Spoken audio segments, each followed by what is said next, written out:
श्री स्वामी समर्थ मैत्रिणींनो, मी पल्लवी, माझ्या चॅनलवरती तुमचं स्वागत आहे। आज मी बनवणार आहे व्हेज सँडविच आणि पुदिन्याची चटणी। त्यासाठी मी मिक्सरच्या भांड्यात भाजलेले शेंगदाणे घेतले, मुठभर पुदिना निवडून स्वच्छ धुवून घेतला, मुठभर कोथिंबीर घेतली। इथं पुदिन्याच्या चटणीऐवजी तुम्ही पास्ता सॉस पण वापरू शकता। 2 ते 3 हिरव्या मिरच्या घेतल्या। ही चटणी मी जराशी तिखट करणार आहे, कारण जरा तिखट छान लागते ह्या सँडविचमध्ये। अर्धा इंच आलं घेतलं, थोडंसं पाणी टाकून मिक्सरला बारीक वाटून घेतलं। बारीक वाटल्यानंतर 2 ते 3 चमचे याच्यामध्ये दही टाकायचं आहे। दही टाकून परत मिक्सरला चांगली बारीक वाटून घेतली चटणी। चवीनुसार मीठ टाकलं। अशा पद्धतीने आपली चटणी तयार आहे। मी इथे ढोबळी मिरची, कांदा, टोमॅटो, काकडी हे मोठे मोठे चिरून घेतलेला आहे। माझ्याकडे हे एक स्लायसर आहे, त्याच्यामध्ये मी कांदा ठेवून मोठे मोठे असे त्याची फोडी करून घेणार आहे। तुम्ही इथं पातळ बारीक काप करून घेऊ शकता, पण मला सँडविचमध्ये स्लाइस आवडत नाही, म्हणून मी इथं सर्व भाज्यांचे मोठे मोठे असे फोडी करून घेतलेले आहेत। तुमच्या आवडीनुसार तुम्ही साईज त्याची कमी जास्त करू शकता। टोमॅटोमधले मी इथं बी काढून घेतलेले आहे। टोमॅटो पण अशाच पद्धतीने मी मोठे मोठे फोडी तयार करून घेतल्या। तशाच पद्धतीने ढोबळी मिरची पण घेतली।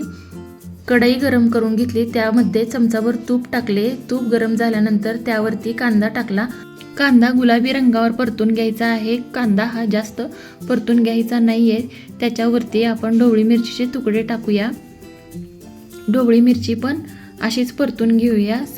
सर्व भाज्या अशा पद्धतीनेच परतून घेऊया। आता याच्यामध्ये काकडीचे तुकडे टाकूया। सर्व भाज्या मोठ्या आचेवर परतून घेऊया। सर्वात शेवटी टोमॅटो टाकू, कारण टोमॅटोला जास्त पाणी सुटते। मोठ्या आचेवर सर्व भाज्या परतून घेतल्या। आता यामध्ये चवीनुसार मीठ टाकले, 1 चमचा ऑरिगॅनो टाकला, 1 चमचा चिली फ्लेक्स टाकले, 1 क्यूब प्रोसेस चीज इथं मी किसून टाकलेला आहे।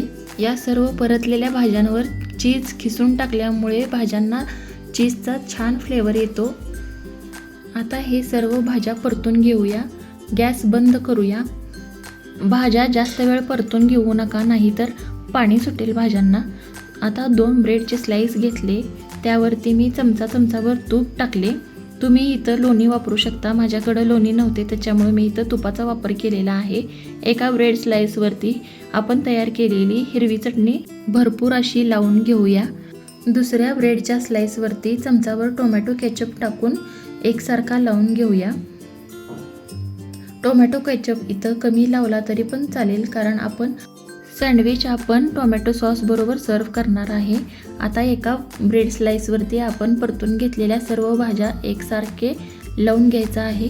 त्याच्यावरती मोझरेला चीज हे एकसारखं पसरवून टाकले।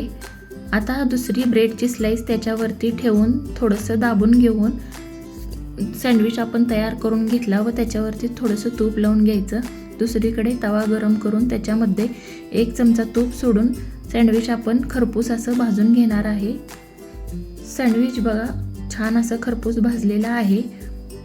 आता आपण प्लेटमध्ये काढून घेऊया। मी इथं टोमॅटो सॉस आणि हिरवी चटणी सर्व केलेली आहे। सँडविचवरती थोडंसं आपण चीज किसून टाकूया।